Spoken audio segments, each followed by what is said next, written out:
France में राष्ट्रपति Emmanuel Macron की सरकार के खिलाफ बड़े पैमाने पर विरोध हो रहा है। सरकार के बजट में 44 बिलियन यूरो की कटौती के ऐलान के बाद पूरे देश में प्रचंड विरोध हो रहा है। पेरिस समेत कई शहरों की सड़कें प्रदर्शनकारियों से पटी पड़ी हैं। प्रदर्शन में छात्र, शिक्षक, रेलवे कर्मचारी जैसे तमाम वर्गों के लोग शामिल हैं। प्रदर्शनकारियों और पुलिस के बीच जगह जगह झड़प भी हुई है। ये कटौती योजना कई लोगों के लिए आर्थिक तंगी का कारण बन सकती है, जिससे जनता में भीषण आक्रोश है।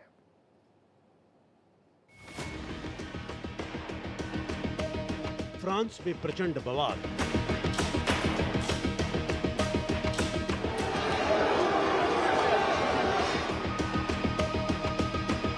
राष्ट्रपति मैक्रों पर सवाल।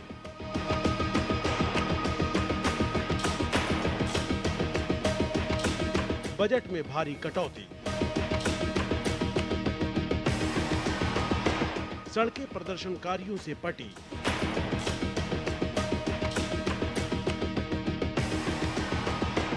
छात्र, शिक्षक, रेलवे कर्मचारी।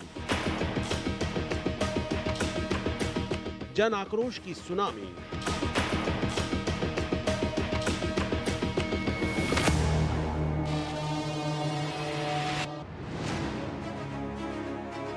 फ्रांस की राजधानी पेरिस समेत कई बड़े शहर युद्ध भूमि में तब्दील हो गए।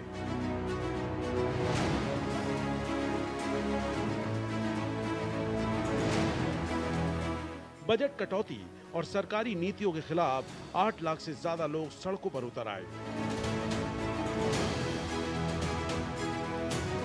ट्रेनों और मेट्रो से लेकर स्कूलों और अस्पतालों तक सब कुछ ठप पड़ गया।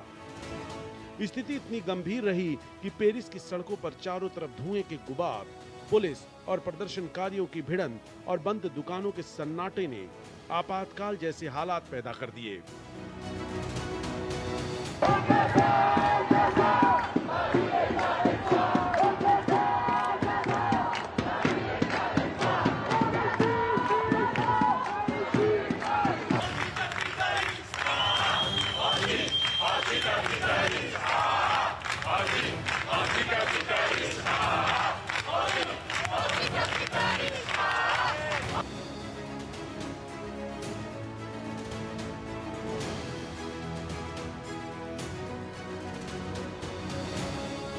ऐसी रिपोर्ट्स हैं कि फ्रांस में राष्ट्रपति इमैनुअल मैक्रॉन और प्रधानमंत्री सेबेस्टियन लेकोर्नो की सरकार की नीतियों के विरुद्ध लगातार प्रदर्शन जारी है।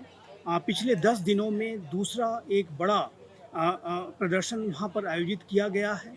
इन प्रदर्शनों में हिंसा की भी घटनाएं भी सामने आई और जाहिर है कि फ्रांस में जो इमैनुअल मैक्रॉन और लेकोर्नो की जो सरकार है, उनके द्वारा जो ऑस्टेरिटी मेजर्स इम्पोज किए जा रहे हैं, उसको लेकर के लोगों के अंदर काफ़ी असंतोष है, काफ़ी गुस्सा है और वो अपने गुस्से को इन प्रदर्शन और विरोध के माध्यम से व्यक्त कर रहे हैं।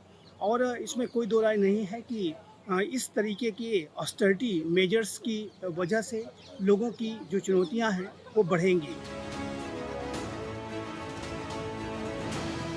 दरअसल राष्ट्रपति इमैनुअल मैक्रों की सरकार देश के उच्च घाटे और कर्ज को कम करने के लिए बड़े पैमाने पर बजट कटौती करने की तैयारी में है। इसमें सार्वजनिक सेवाओं पर खर्च घटाना और कल्याणकारी योजनाओं में कटौती शामिल है। यूनियनों का आरोप है कि सरकार की ये नीतियां आम नागरिकों, खासकर मजदूरों और मध्यम वर्ग पर बोझ डाल रही है, जबकि अमीरों और कंपनियों को छूट दी जा रही है।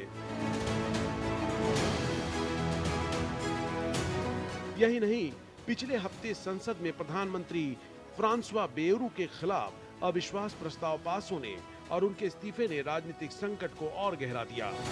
राष्ट्रपति ने उनके स्थान पर अपने करीबी सहयोगी सेबेस्टियन लेकोर्नो को प्रधानमंत्री नियुक्त किया, जिसने जनता के गुस्से को और भड़का दिया।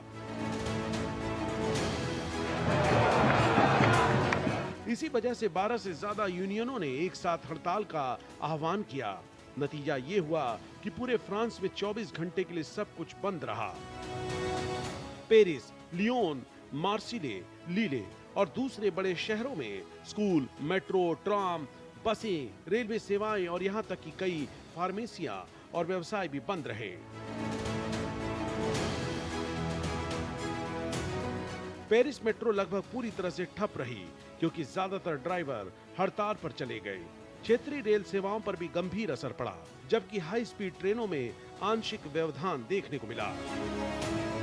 ईडीएफ कंपनी ने परमाणु ऊर्जा उत्पादन को 1.1 गीगावाट तक घटा दिया। कई पर्यटन स्थल जैसे लूव्र म्यूजियम और आर्क द ट्रायम्फ को बंद करना पड़ा। पेरिस की सड़कों पर प्रदर्शनकारियों ने हाईवे ब्लॉक किए, बैरिकेड लगाए और आगजनी की। पुलिस ने उन्हें हटाने के लिए आंसू गैस के गोले छोड़े और वाटर कैनन का इस्तेमाल किया। कई जगह प्रदर्शनकारियों ने अमीरों पर टैक्स लगाओ और जनसंहारक फैक्ट्री बंद करो जैसे बैनर उठाए।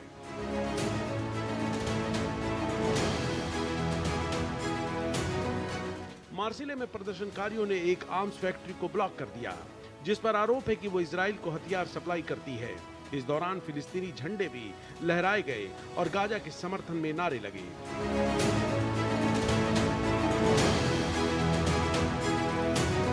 विरोध कर रही यूनियनों का कहना है कि दशकों से मजदूर वर्ग ही कीमत चुका रहा है और अब पतियों और पूंजीपतियों के लिए हमारी जेब खाली कर दी गई है।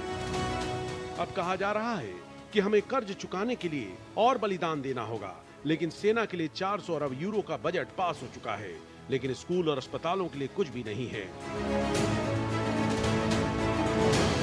वहीं सॉलिडेयर्स ट्रेड यूनियन महासंघ का कहना है कि ये आंदोलन सिर्फ बजट के खिलाफ नहीं है, बल्कि असमानता और अन्याय के खिलाफ लड़ाई है।